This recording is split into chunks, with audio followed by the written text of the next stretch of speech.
Let's go. Try not to rabbit trail too much.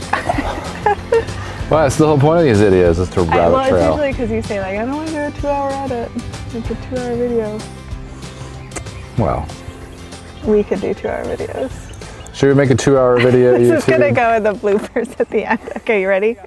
Hi everyone, Alex and Eric at Coram Farm. We are a year 3 Oklahoma flower farm that sells retail market bouquets from our roadside stand. It's the end of May. Tomorrow is June 1st. And so what? I know, it's already June. So we wanted to film like a spring in review video. One of the reasons we like doing these videos is it's honestly like video notes for ourselves to get a lot of thoughts out and recorded for when we look back on them when we're going into year 4. But then also a lot of you guys watch all of our videos and want to hear updates on how things went and maybe some lessons learned, some things that we'll definitely do again next year, some things we want to change. So this is entirely self-serving. Yeah, so kind of. You all benefit as we review our season. It's a way to consolidate notes. It's like a board meeting between you and I on camera as we talk about our spring season, because spring is wrapping up. We look at our own videos from prior years and go, oh, interesting. That's what they looked like. I did that the other day. I was like, when did our zinnias bloom last year? And I looked at our like June field tour and whatever. But the reason I say this, spring is, I know technically spring is like June 20th or whatever, but we have zinnias that are about to bloom. We have sunflowers now, we have status, all of that. So effectively our spring season is over from a spring flower perspective. So we want to go over it. This is good timing. Our child is We'll see how much truck. Background noise you guys hear from the kids, because we just filled them with ice cream. But the way we thought maybe would be the most logical. When did you make these notes? I know. I'm a very organized person. She didn't have notes like an hour ago. But I thought the most logical way to go through it, at least in the way that might jog our memory for things, is to go flower by flower. And we're gonna focus, I think, primarily on like the profitability, the sales, and how it worked for us in our business plan, rather than maybe more so weighted on like the specific technical growing, because so much of that information is largely standardized and that you can find in a lot of other places, like spacing of things and when to plant things, that sort of thing. But I think there's a big gap in conversations about the profitability of flower farming. So that's what we like to focus on. So yeah, we're avoiding the hyper technical how to garden. And it's mainly, I don't like talking about the hyper technical. Do you love being told we have a nice garden? Oh yeah, when our customers are like, nice garden you have. And it's like, yeah. Like, where is the threshold between garden and farm? It's like a metaphorical quote. When you're not a metaphorical, selling like solid 5 figures, it's not a garden anymore, maybe. Maybe. But let's start. So let's start with tulips. We planted 3,000? No, 5,000. 5,000. We planted 5,000 tulips in the first week of January. I just love that you've dismissed the 2,000. Well, yeah, that's why I'm thinking of it. The cheap bulbs. Because we lost so many. So our biggest problem with tulips this year is we gambled and put them in our mushroom compost, and it's clear that we think maybe that diagnostically the salt content was too high for the bulbs, and so it stunted a good amount of them, and so the quality just wasn't great. The ones that were really tough and that bloomed well, we sold every single one of them. So it was clear that our customers love tulips and we want to have tulips, but we didn't do the best job. I know my favorite thing was when we started to get ranunculus, and an old lady came in and she was just like, oh, I was hoping for tulips. And you're like, when has someone ever said tulips over ranunculus? So right. You're like, all right. Oh, yeah. I really wanted tulips. It was not the normal. No. Most people were excited about the ranunculus. We covered the cost despite the loss. We made a profit. We sold every stem. And you were like trying to like march us through these flowers. Because I know you. But this is the banter. This is what people want. They don't really want the like bullet points.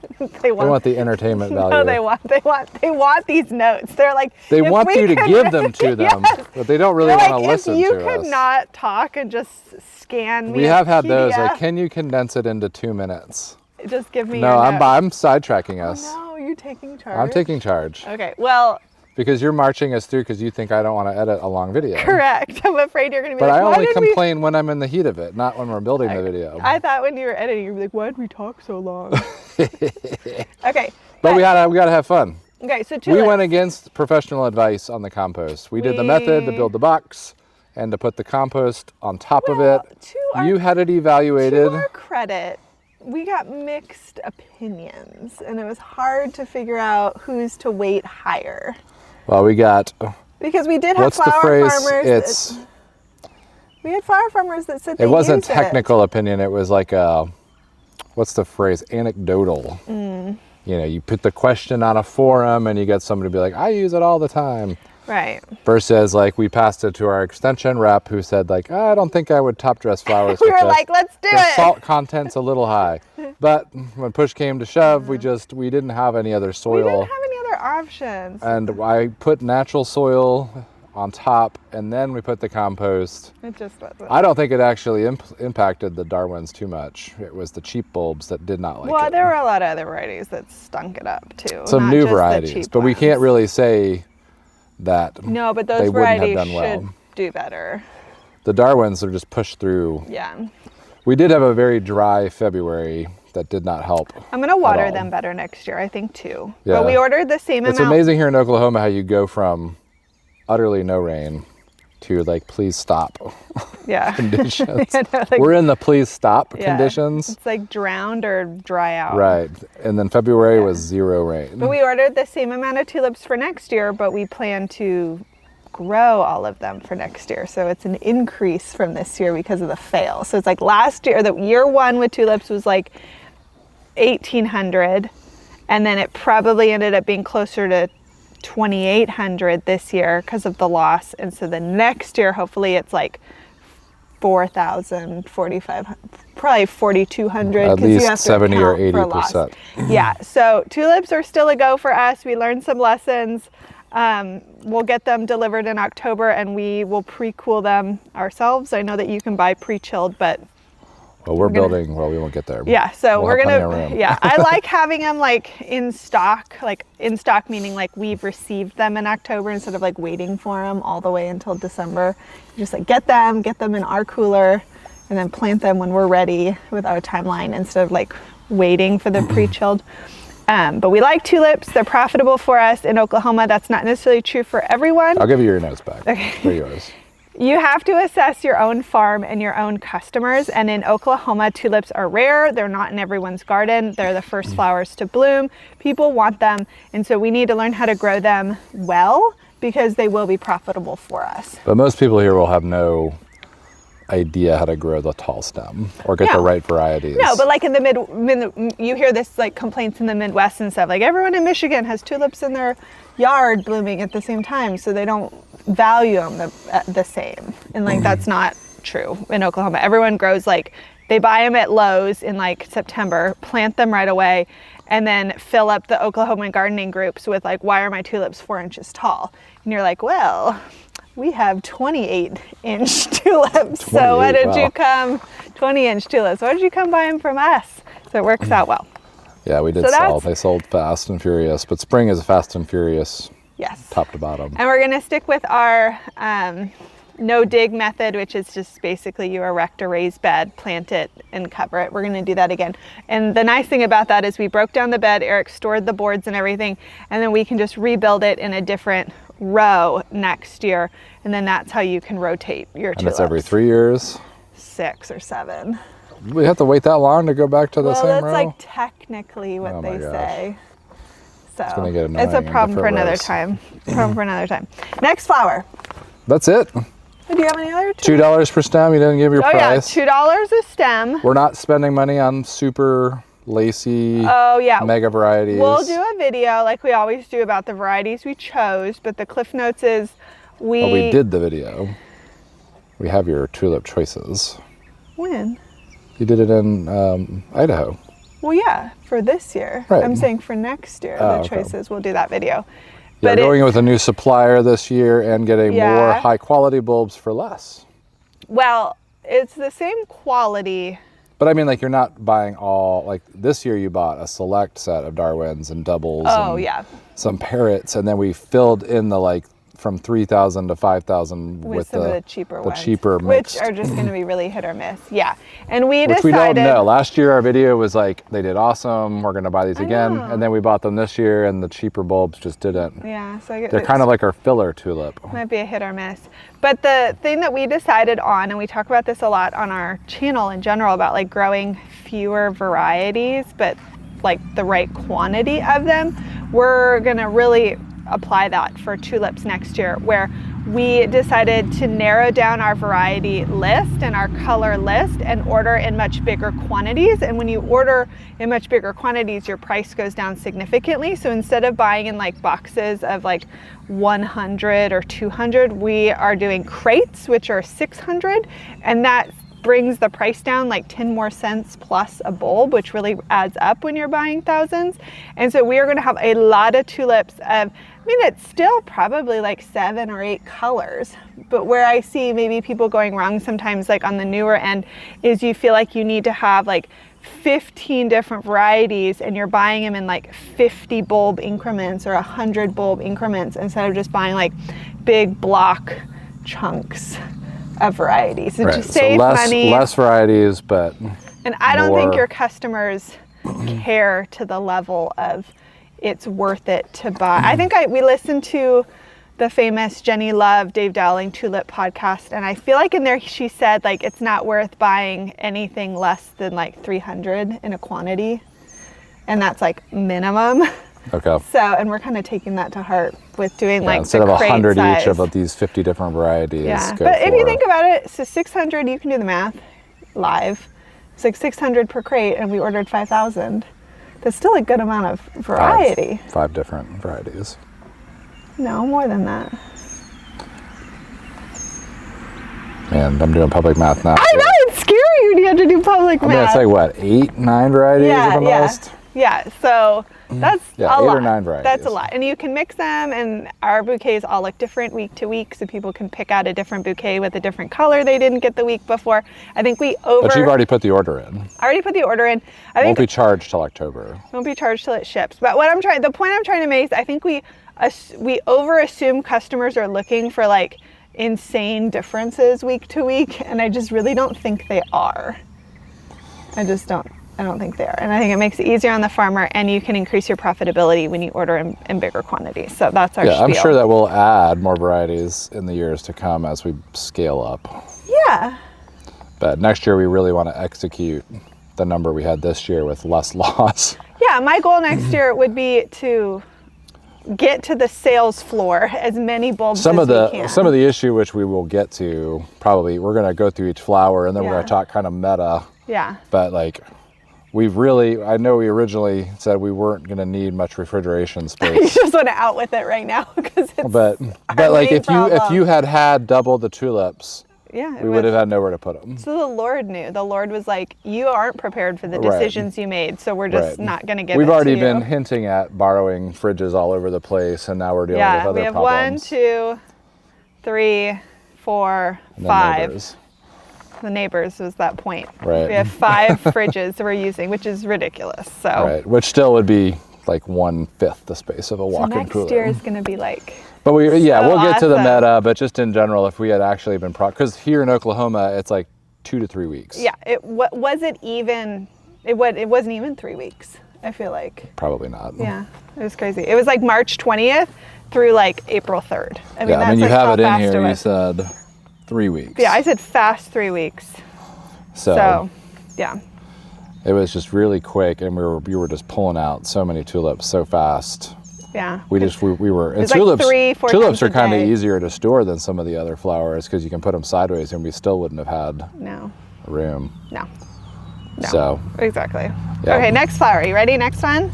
Anemone. We're gonna get in trouble. So say it, Craig. You sound like Dory. Is it Dory or no? Yeah. It's the clownfish. It's Nemo. Yeah. Isn't he the one that can't? And he was like, "Don't hurt yourself, kid." You have to put the clip in the video. We've been told you don't. I don't say it correctly. So here we go. Anemones.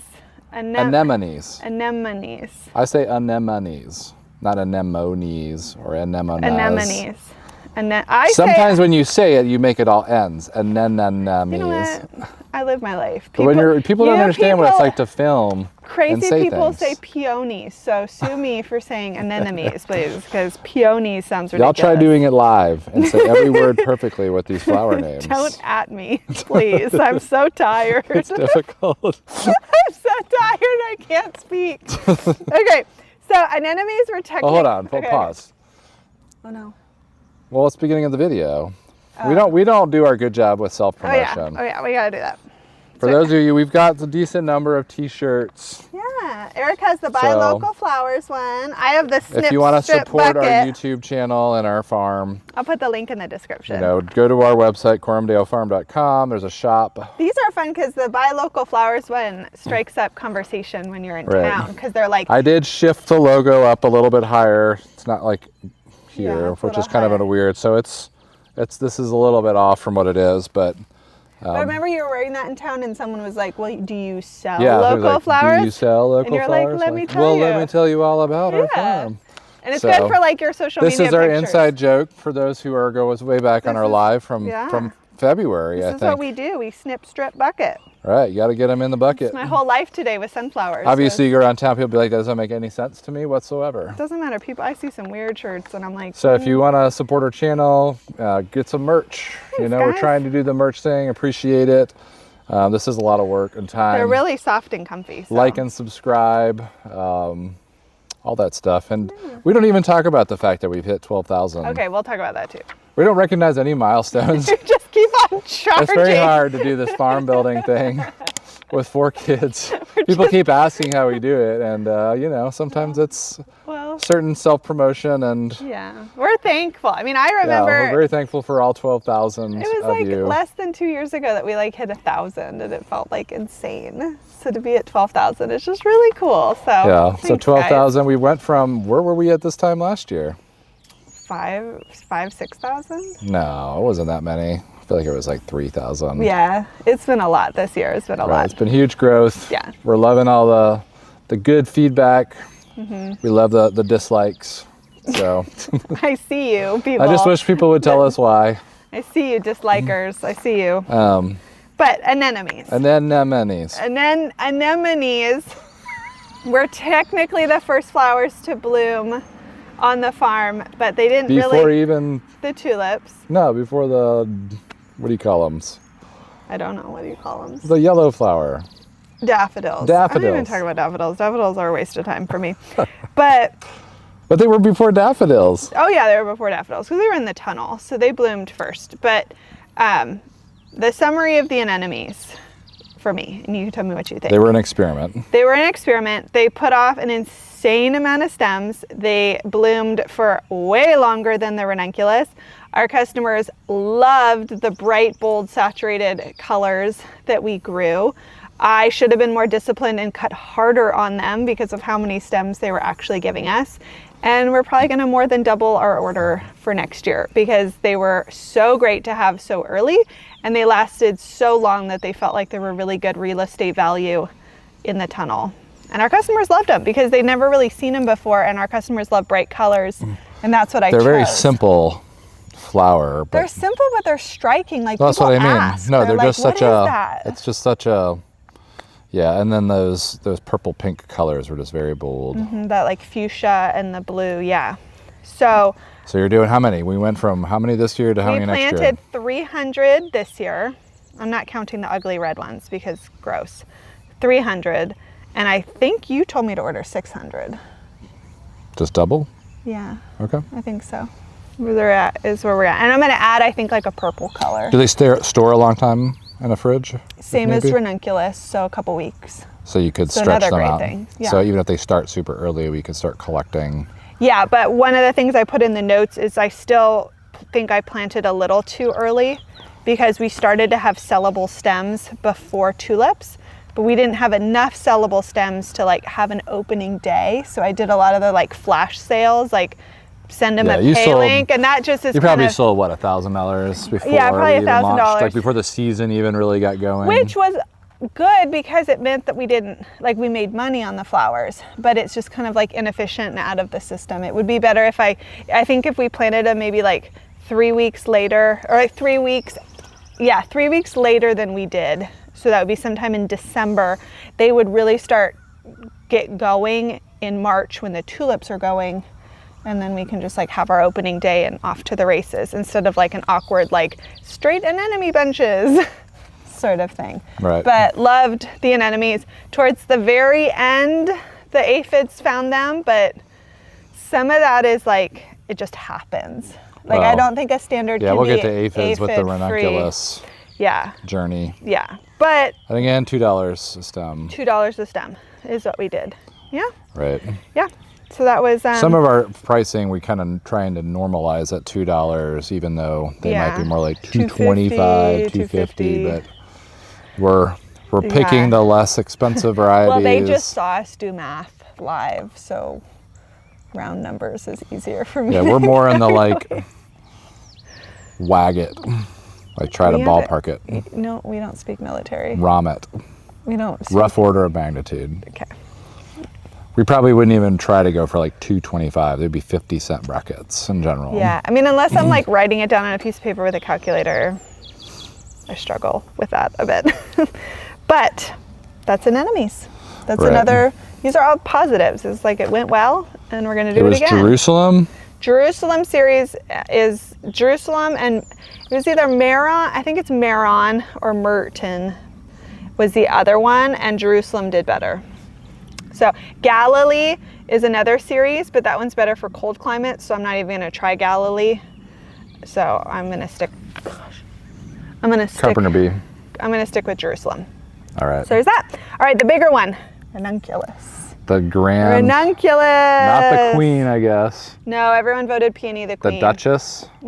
I think the Duchess of Spring. She has to be. Or a Marchioness. Which is Marchioness? Yeah, it's higher. Like a Martian? No, it's like you have a from planet Mars. No, you have like a Viscount, which is technically higher. We're not gonna. We're not gonna do this. We're not gonna do this live. All our European watchers are like, there's the Americans talking about aristocracy. Yeah.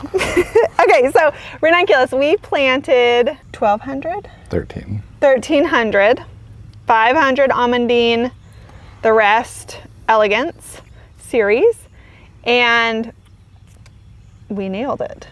Whether we knew exactly why or not, I think God cared for us again by shipping one part of the order to a Maine farm. Yeah. And so I said, buy more from another supplier right now. So you went to owning. Yeah. And bought 800. Another 800. And then both of them came in at the same time after ball. And you actually contacted the farm and said, can you please send them to us? I like stalked them on social media. Yeah, and I we was said, like, give me my Ranunculus. Yeah, you got all my Ranunculus. Can you please send them? She was nice enough to send it. So credit to her. Right, so she sent that, so that we got, in the end, we would have only had 500, but we ended up with 1,300, and we would have been in so much trouble. Can you imagine if we only had 500? It would have been so bad. I mean, we do believe in God's sovereignty on this channel, and like that kind of stuff he both killed our tulips and prospered our Ranunculus to help us. We just had so many customers coming that if we only had 500 Ranunculus with the other gap issues, we would have really failed this spring from a meat customer demand perspective. Yeah, and a revenue perspective. Like Ranunculus was huge in April for us. Yeah, so they were a monster. They grew phenomenal. We talk about in the winter we did kind of like projections where we talked about where Eric and I know what we planted. We estimated stems per plant and then what we were going to charge for them. And I think your estimates were pretty accurate. Well, you had told me 5 to 7 5 to 7 is standard, is what you hear. And I think at the end of the day, when you did those last couple sales, like I think we got to about 5. Some higher, some maybe 4. When we pulled them out, you could see where they were cut, and you kind of knew how many did you actually get. Yeah, because some would have 8 and some would have 4, and then you just. And then we ballparked, just like from a because we don't sell a lot here, in terms of like different kinds of plants. Oh yeah. So you kind of know like, well, where did your revenue come from? Because April was Ranunculus. So it's like, how much did we sell in April? A lot. And the revenue was was largely what it should have been just for the ranunculus. Yeah. So you calculate 5 to 7 per stem at $250 per stem times 1,300, you'll get the ballpark of what we sold. And then we basically hit that number just in ranunculus. Which helps us for next year because we're going to grow a lot more. We wanted to do like something really technical, like take a section and like really collect how many came out of it. But like our spring here is like, so that's the it's thing. like a fire hose opening up. Yeah. And you're like, you have all these plans. I know, February, you have all these plans. You have all these plans about how you're going to do it. And then you get pregnant. And then spring in Oklahoma hits and it's like, and then you get just like, and then you get pregnant with your 5th child and have first trimester. oh yeah, you're sick as a dog a lot of the time. And you're like, am I going to be counting stems? No, I am not. Right. It was, but I mean, like you had to just get out there and just get stuff out. Yeah. And we probably talked about this. Like we need to be more aggressive. It was in the notes. You talk about that. Well, we need to be more aggressive at getting more stems out. Yeah, She's super picky. I'm super picky mainly because I just live in fear of like a bad quality product. Yeah, a bad quality product or a customer is unhappy with what they got. And so I tend to be like very textbook on like harvest stage and what it's supposed to look like and the size of it and stuff. And I don't really think it's lowering standards per se, but I think adjusting standards could happen and like some A-, B+ stems be cut and it'd be okay. Is kind of where, and Eric has seen like what I cut versus what's on the plants, and he's just like, I think we can stretch a bit more with what we have. Because again, the market standard is 5 to 7 days for a bouquet, not 10 to 14 days. Right. And a lot of people are telling us their flowers are lasting 10 to 14 days because we're really getting them tight. No, you're right. And so like if we add flowers, you know, and you had, you know, if we were hitting more of the 10-day mark. Yeah, and you're saying if there's a mix, like some of them are lasting 10 days. Some of them may not last all the way to the 2 weeks, but some will. Yeah. You know, that's going to still be a great product for our customers. So it's still hard because there's just so many. Yeah, well, there's just so many and this stems. is going to be the repeated refrain is the cooler situation. Like I probably could have cut harder if it was just super easy to put them somewhere than this like Tetris Put it in game. this corner. Put it in this corner. Okay, got to move these over here. Yeah, and keeping track of like, well, this fridge was cut first, so I need to make bouquets from that fridge first, and then this fridge, and it just was more complicated. So I think it'll be easier in the future. But at one point, we were selling just straight bunches of ranunculus, and our $25 bouquets had 9 to 10 stems in them, and those were like top quality stems. Those weren't like really thin stems or like towards the end of the season when they would get smaller. Like the premium peak of ranunculus season had the 9 to 10 stems. So let's talk about the problems with the ranunculus, namely aphids. Yeah. You want to talk about that? Well, I mean, so you started noticing aphids pretty early. In a set section. In a particular section. Not everywhere, but in a section. And so we tried to attack them with organics, control, largely spraying the pyganic, neem oils and other kind of horticultural oils. Like we just tried to do that and knock them down. It didn't work. And they were like, jokes they on just you. maybe retarded their expansion a little bit, but they just kept expanding.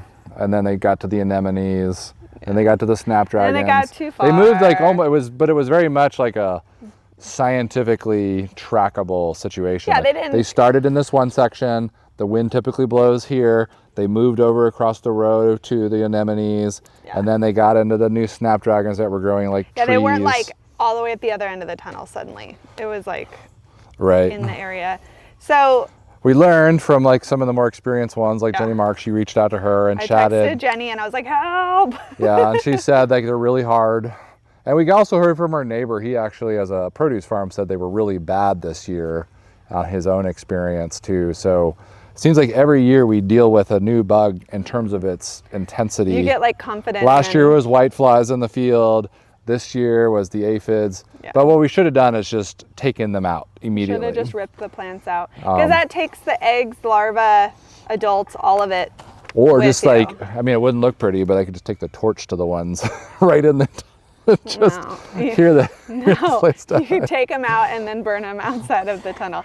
So I think, and this is what they say, and I know, and you got to get better and more disciplined, is like you should be scouting more regularly, and then you need to be culling when you find them, and then you can also add in some of the like preventative or like maintenance sprays, but like once you have them and you're leaving the adults there because they populate so quickly, right? It was unlikely that we were going to get on top of it versus just pulling them out. And it's painful to do that, but it's like, well, what's more painful? Yeah, it's an aesthetic struggle because we loved the full shots, but next year if this happens, like you may see a whole section disappear. Yeah, it's like, see you later. It's not worth it because it did spread to other things that ended up being not cuttable. And so if we had sacrificed... Yeah, it really, I mean, the anemones were done, but you lost probably a couple hundred in snaps. Yeah, so that's what we're going to do next year is I think we're just going to be much more ruthless, recognizing that it's actually saving you down the road to have the initial pain of the rip out. This will be hard for me just because of the aesthetics of the farm. Yeah, you like the... And just seeing like a huge chunk or like a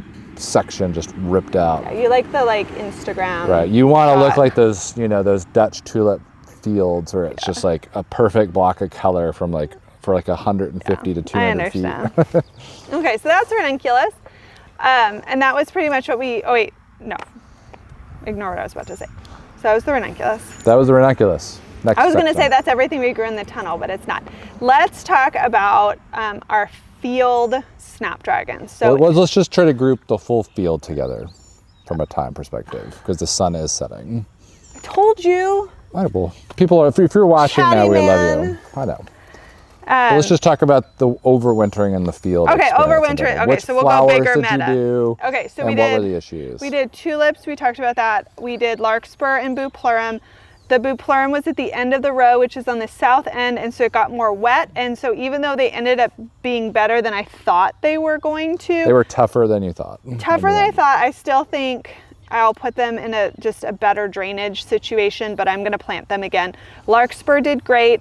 They lasted a shorter time than I had hoped because I really needed them in May, but they were valuable and I liked them. So I'm going to plant them again, and I'm considering maybe staggering a succession a bit. So I have like 3 weeks to a month of them versus like 2 weeks, which is what it ended up being. But I liked the larkspur and bupleurum. They were really crucial for us in May when flowers are hard.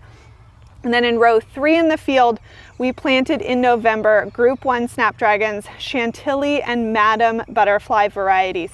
I did not like Chantilly at all. I didn't like the color I chose. I thought they were thin and kind of lame. So for us, I'm just not going to grow Chantilly variety. And then the Madam butterflies, I like their shape. I liked the colors, but they just struggled in the field. They were thin and they were small and they looked like a completely different flower than their tunnel counterparts. They were like a third of the size. So I had to price them differently, which is annoying. We ended up covering the cost of the plugs plus, but they were in the field, which meant that like in January and February, we were trudging out there constantly to cover and uncover. And the labor time on them for what they gave us, I think was just like, ugh. Yeah. After we saw what an overwintered tunnel snapdragon looks like. And I know it's not because like I don't know how to grow a snapdragon, because our Potomac snapdragons right now, which like the heat group 3, are banger. Like they couldn't get better. The Potomacs are doing amazing. Our tour last week showed the height. So they almost were as stout as the straight up so it's not like ones. the location or the soil or any of that kind of stuff. I just think it was the stress of our winter. Well, some people also said the varieties tend to be the more wispy. Chantilly does, so that's why it's completely out. But we grew Madam in the tunnel, and they were much bigger and beautiful. So I just think that overwintered field snapdragons we're not going to do. We're going to allocate tunnel space for them. So that's kind of an axe. Will we be doing larkspur and bupleurum again? Yes, for sure. Even though that one lady said she didn't like the bupleurum. That lady didn't give us any money, so I don't. Disregarded opinion. Thank you. I don't like your bouquets. What else? Whatever. What else would you do? It's so freaking hard to have flowers in May and for Mother's Day. So if you're going to bloom on Mother's Day in Oklahoma, you're going to be on our farm. Full stop. And I know that it's hard because I'm looking in the entire state of Oklahoma. There's not that many of us flower farmers. And I looked at all of their Instagrams, and all of our bouquets looked about the same. There were like a couple flowers that we're going to add to try this year that I saw. But it's like, it is small pickings, and the bupleurum, Canterbury bells we're going to add. But bupleurum is here to stay. It's the process. So we talked about field snaps and then kind of talked about the tunnel snaps. So tunnel snaps were a hit minus the like aphid snafu. Loved them. They were epic. They were huge. I priced them higher because they just were, I felt like they were a focal. I didn't feel like they were secondary in how big the bloom was. And so what we need to fix next year is I need to crop plan more of a succession, because I just had bought like 3 trays. So that's 600, planted them at once. They kind of staggered bloomed over the course of like 2 weeks because the colors kind of bloomed at a different time. But I need like a month of just constant snapdragons in different colors to make it interesting to be adding to our bouquets instead of like one big flush. And so that's just going to come down to crop planning and that kind of like dance that you do and getting the timing right. But tunnel snapdragons were a huge hit and they're going to go in our crop plan next year. We probably will do a lot of costas with some Madam Butterfly in the tunnel, for those that like the variety talk. You had me talk about Larkspur and Bupleurum. That's good. Okay, we're almost done with the flowers. Let's talk about sunflowers. Even though most people grow them in the summer, we gambled in early March and direct sowed. We had to cover them a couple times because of like light frost. You know, it's gonna be like 30, 31 sort of thing in March for us, hoping. Well, I should just do the sunflower talk. What? I should just cover the sunflowers. Okay, I'm just giving like the context. Okay, you do it, fine. Fine. Our gamble didn't work. I just didn't know if you remembered the like.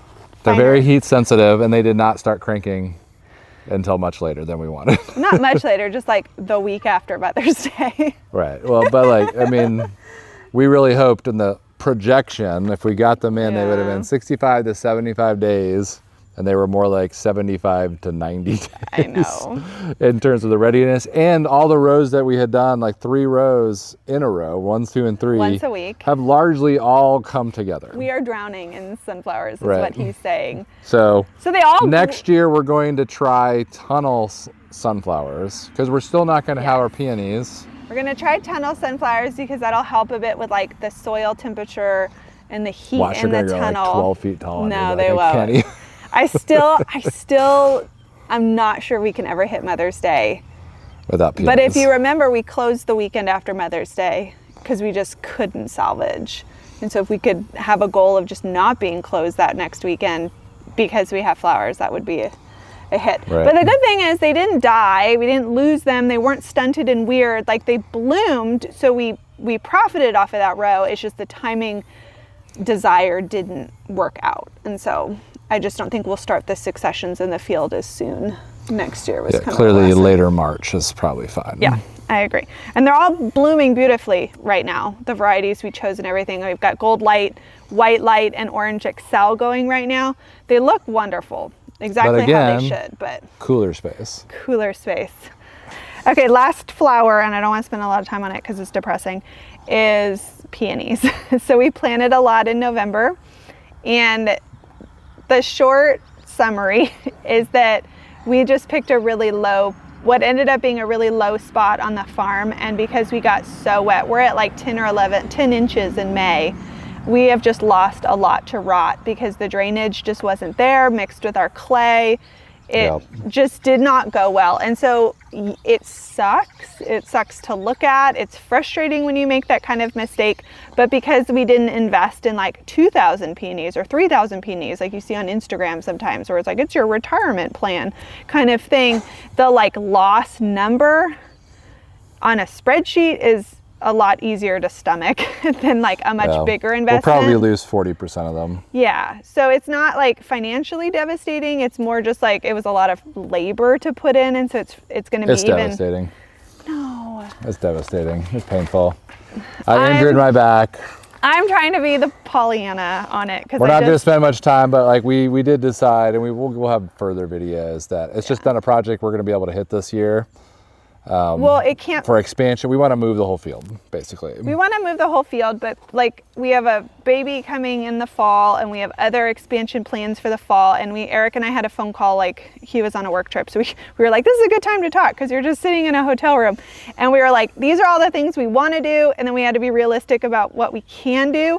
And the peonies were just like, that sucks that happened, but it's going to have to be a 2025 problem to fix. Due to some other decisions we're prioritizing. Yeah, so that's why I'm kind of like not talking about it a ton, because I just want to like shelve it in my brain because I can't fix it right now. We didn't sell them this year anyways. Yeah, I can't fix it right now. We're not going to fix it this year. It's just kind of like we'll keep them watered. The ones that survived, they'll get moved. We'll probably fill in the gaps to get back to the original number, and that's that. But because we didn't spend so much money, it's a little easier to... Like you said, it wasn't so much the raw cost of the peony. It just the labor was a lot. It was the labor. That's the hardest part. And also just, again, like aesthetics played into my decisions. Well, you hate it's painful to look at because it just looks cruddy right now. Yeah, we need to start covering the dead areas. Just like cut down the brown ones. You just don't see the brown, you just see like gaps. Right. It's clearly like a pond shape. Yeah, you can see in the middle of the field. Some of the peonies look beautiful. They're like huge and bushy and great. So it clearly was like a location problem, and we'll fix it in the future. But let's talk here at the end, just like the meta. The meta of spring. So we've talked about. This is where I live. I live for strategy. Yeah, Eric is like up in it's like the forest and the trees. Eric is like forest man. I'm above it. That's why I like to fly the drone. I'm like so far under the canopy into the trees. You're like, come up here and look. Join me for See the big picture. We oscillate and like you get lost in the details and get down. When I'm negative, you're super positive, and then vice versa. So. And then when I get down about some of the strategic frustrations, you're like, but look what we're doing this year. Yeah. That means we're a good team. But what meta things do you want to point out for spring? Spring was, I'll say mine real fast. Spring was incredible. We surpassed our entire revenue from year 2, like just in the first 5-6 weeks of spring. It went better than I expected. I'm still like a little bit on cloud 9 of like how exciting it went, and that means that we can make like really fun decisions going into year 4 because of it. So overall, it was like, I think just a wonderful positive. But yeah, I think the biggest thing were the big days that we put on video. Mother's Day and Easter. Obviously, Easter was a huge, what's the right way to put it? That was a very hard challenge year 3. Because when you think of it, like it was our second week being open. Yeah. And like we didn't have any weeks under our belt to see if the customer base was going to show up. We didn't know that we were going to have like a 1/4 mile long line. So we were like going into these weekends going like, okay, like we've done all these principles. Yeah. We've been talking the big game on YouTube. All y'all love us, but like watching. This is real time where you're kind of like it's your open kimono to the world. And so like Easter came. They're gonna be like, look at those idiots. And when obviously even in the video you were like, we're going to be open this is ridiculous. And obviously the line of people showed up. And like the thing that I'm proud of though is that we fed that line, so to speak. We didn't turn anyone away. Those lines got fed both on Mother's Day and like, there's people we turn away all the time and it's painful, but like if you've been waiting in line and you don't get a product, that's hard. The person that drives the drive-bys an hour or 2 later, it's like, I thought y'all were a flower. Like so many people be like, aren't y'all a flower farm? Or is this a flower farm? Like, are you not open? And we're like, sorry, like, ma'am, you should have been here. Sir, we sold out like 2 hours ago. Like, yes, we're a flower farm. Right. And then some people be like, oh, do y'all grow tomatoes too? No, I can't even. I cannot. But anyways, we fed those lines. That's the highlight of the year. Because that was our biggest stress point. And Mother's Day was the hardest challenge. Yes. Because of the flower availability. Yes. And like to feed again, like 100 people, so to speak, plus in line, like probably 70 cars, like just to get them through within 30 minutes to an hour. And like that whole, like it worked on Mother's Day was so awesome because it was like the last car pulling in had been waiting in line. It was loaves and fishes. I prayed about it. I was like, Lord, please, I don't want to turn people away. So we definitely have a lot of people that are like coming, they come at noon or something, and I hope we can get there where it's like we'll have flowers. But in general, like we fed those lines. That's the highlight. Yeah, that's the highlight. Obviously, like we've crushed the numbers from last year. Yeah. Already. So like our threshold here in summer is lower in terms of how many we need to hit our goal. Like last weekend we sold 50, which is a lot. which would have been a big day last year. Last year we would have been skipping. Yeah, it was a big day last year. This year it's like it was our lowest weekend at 50. And then this weekend I expect to be kind of similar, but because spring was so big and we hit such big numbers, it kind of takes the pressure a bit off in the summer. It's almost like we can catch our breath even though we're still super busy. It's like we don't And we're launching subscriptions. We're launching subscriptions on Wednesday, and so it's like... And our subscription, I mean, we haven't talked too much about it on camera. Yeah. As we sold 30. 30 for June. And then have we hit 30 for July yet? No, we're at like 25, so we're close to our goal. Right. So, and then like we've had that advice given to us is like, don't do, a subscription less than X number. Yeah, like an 8-person subscription. Yeah, like it needs to be an efficient number. So we pre-sold these subscriptions. Yeah. So we've talked about whether we'll see it impact the actual Saturday sales or not. Well, next Saturday will be a big test. Right. I think we're still going to be doing 40 or 50 on Saturdays. I think so too. Which then means we're doing 70, 80 on the week. Right. And I think that's a great number throughout the summer. Yeah, that would be the other big picture is like this year brings into, I think, clarity just what these big flower farms, these big 6-figure flower farms do. How much volume they move. Produce. You and guys, it's such a different scale. They move so many flowers, you guys. Now that we're experiencing a fraction of it, like Jenny Marks moving like 200-300 bouquets a week. Right. Like is hitting so much more real now when like I was like on the ground exhausted at like 160 on Mother's Day.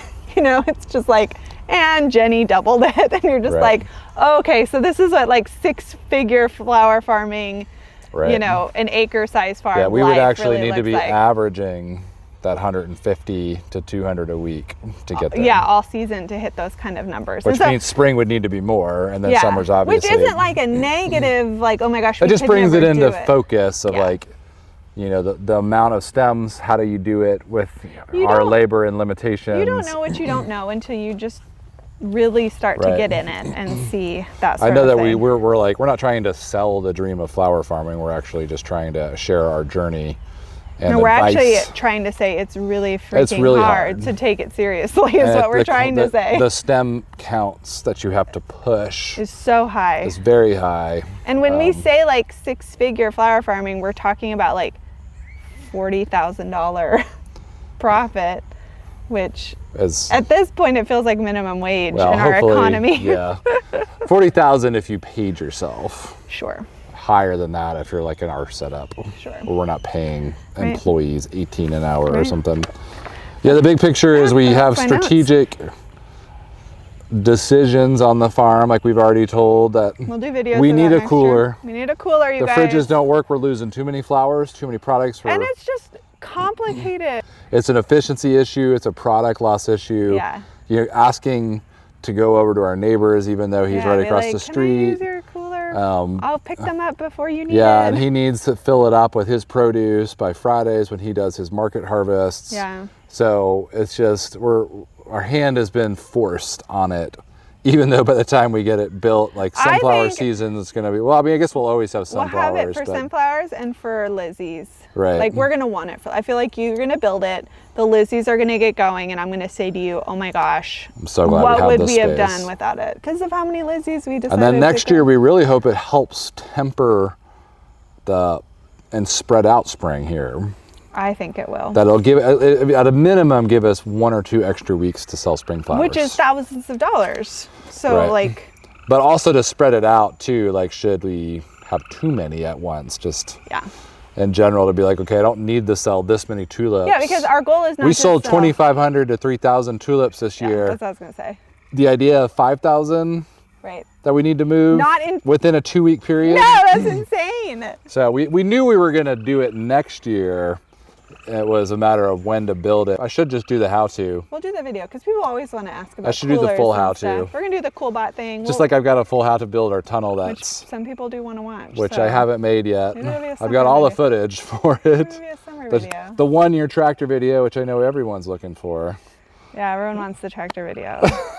That's what the ladies are. It's all the guys that don't watch our channel that will search for the term. I know, and they're like, and it makes us decent money on the channel. And the tractor bros are like, what have I stumbled What upon? have I stumbled onto at this farm?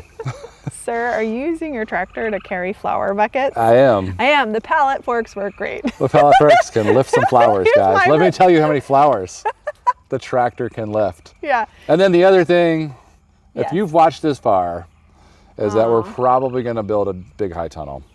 Yeah, like not a caterpillar tunnel, you guys, like a big kid Like tunnel. a 30 by 96 with the bells and whistles. The bells and whistles. I think it's just too profitable an enterprise, an environment. In spring. And the permanent tunnels will reduce some of the labor problems we deal I think with. we could have sold 30% more if we had the product, at least in spring.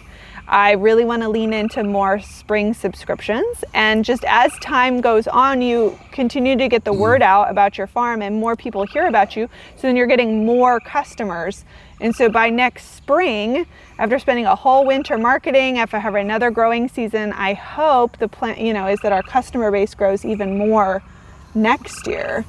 That, having that tunnel could help us hit those numbers in that demand. Our existing tunnel, we probably won't really do anything in the winter. We might try to put the sunflowers down the middle. That's the what I think we should experiment, do. but we're going to probably just make it rest for a year and consider, because this new tunnel will be more than we can handle from a growing space. But probably middle row sunnies makes the most sense, because then you could just direct sow it. Right. We don't have to do a bunch of fussing. Yeah, and we found a local supplier here that builds them for a pretty reasonable cost. So really high quality tunnel that I thought it was going to be in the range of 20 to 25,000. Obviously that's what it is if you have somebody build it for you. Yeah. But we're going to go the non-grant route too. It's just going to be too long to wait on the grant money to come in. Yeah. And we have some other principled pause on that process with the NRCS program. But anyways. We should do a separate video called Eric and Alex Talk About the Government. That'll get us that next tier of subscribers, right? Well, we wouldn't even have the NRCS money until as early as the earliest of next spring, if not a year later, they said. So it'd be 2026. Maybe. Probably for 2026. Maybe 2027 when you actually have the flowers blooming in that. So, but to summarize, who would have thought when we turned the camera on 3 years ago? Oh yeah. In year one of our flower farm, knowing absolutely nothing. I mean, you guys want to laugh, go watch some of the OG videos. No, don't watch them. Yeah, don't watch them. But just remember them. I will say that our yarrow planted that year is looking excellent over here. So we moved it. I should just turn the camera over here. Oh, this is our year one yarrow here. Legacy yarrow, Eric. This is our yarrow. Oh, legacy yarrow. From year one. Oh, they've been with us so long. Tall. How many trains are we gonna get? All of them. Look at it though. It survived. You haven't used it. I know, I don't like yarrow. And the tree. I mean, I love them here. I'm not going to cut on them though. We can look out the window at How the much yarrow. more seed can you cast over there? Just make sure it doesn't turn into a grassland. I can't talk about so many things. But it's all... This big project back here from year one. Yeah. Oh, man, the hollyhocks are falling over. Because it's the rain. Aw. I know, they need to be cut down. But wonderful. We're very excited. Things are happening. We are so thankful. We're so excited. Oh, man, this is a lot of adjectives. Yeah. So tomorrow we'll hopefully hit the 50 number. I'm nervous. But yeah, I made them You're already. nervous every Saturday. You've been saying that all... Everyone's like, Alex is nervous When again. will she stop saying she's nervous? Well, you work really hard all week, and then at the flower stand, you're kind of like, I hope people show up. She's having to shimmy through the sunflowers. Yeah, my width is getting interesting. And she comes back in the house with really You know what? dirty... Stop. I am a farmer, sir. I'm not a suburban housewife anymore. The transformation is complete. I've got dirt and mosquito bites. I'm pregnant with my She got the overalls this year. Oh, the overalls kill me emotionally, but they're here. But the winter, you loved those overalls. You laughed at me. When she would come in covered in mud. You laughed at me in my overalls. I did, because... They don't make dress overalls, I'm sorry. What would that even look like? Like I really homeschool. All right. Like and subscribe. Thumbs up if this helps you hopefully you enjoyed this content. Thanks for following Thanks for helping us get over 12,000 for all those new folks out are in there. the description. Buy a shirt. And we'll hopefully keep making content. This is a challenge to do this much flower production and produce videos because we're not each just week. talking about flower farming, we're actually really trying to do it in real life, and so that's the exciting thing. But now that it's like actually happening and the wheels are rolling, it's like, oh, we're not just like theorizing about the principle of flower farming, we're like doing it. So yeah, it's a lot. And hopefully our principles, well, I shouldn't say hopefully, they are working. Yeah, they are working, and they should be workable for you. So put into, hopefully all this experientially helps you in that meta analysis of whether this is going to be for you or not. I think it's a very challenging industry. Yeah. That can be profitable, but this is not going to replace a lot of our income in other jobs. Yeah, this is. We've got challenging years ahead, and I think that's going to be. It's going to be interesting to keep going here. Yeah. With all these investment decisions and big tunnels and cooling. You're going to panic me. It's all great, and it's going to be great. We'll see you next week. And we should go find our kids because they're being suspiciously quiet. They've been very quiet. Yeah. And it's bedtime. Yeah. You're going to say this in the video. It's getting too dark on the camera. It is. I know. Yeah. It's fine. Bye, guys.